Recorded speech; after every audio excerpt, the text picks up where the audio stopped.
I engage the reader by having a flashback in my introduction. It says, "That was almost a year ago." I have a setting event. I have an important event. It says, "I'm sorry to tell you that they have both passed away in a deadly plane crash." And I introduce my main character by having a description of her.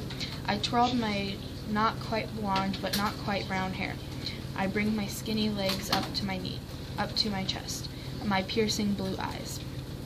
And I hint to the conflict by saying the setting of my real life nightmare. And something that I did really well was I had a great character description and an interesting conflict that I hinted to. And something that I'm going to work on is I could talk about the setting a little bit more and describe the house that she's sitting in. How are you going to talk further about your setting? What kind of descriptive language do you think you're going to use?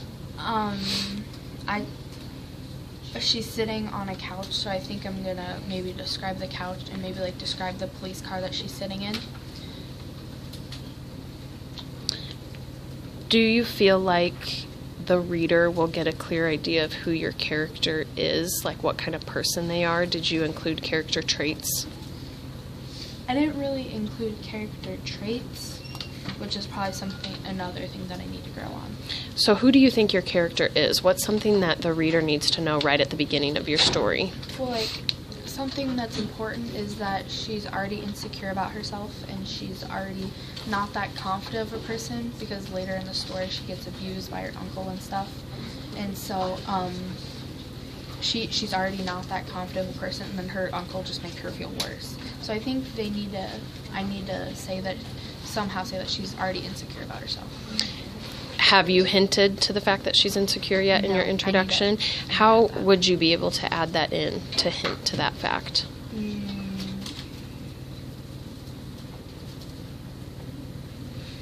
I think maybe when I'm talking about her, when I'm describing her, I could maybe say...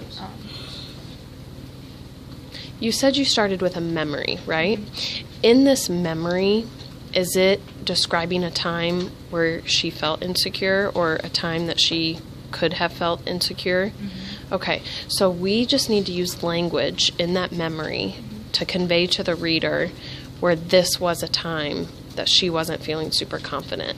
So what narration style are you using? Like, point of view? It's her talking. It's her talking. Mm-hmm. So she needs to use some description of, I felt this way, or I did this, or I was thinking this. So if you use one of those sentence starters, then that will give us a hint to how she felt or how she thought about herself, which would lead us to those thoughts of insecurities. Okay? Thank you, Caitlin. Mm-hmm.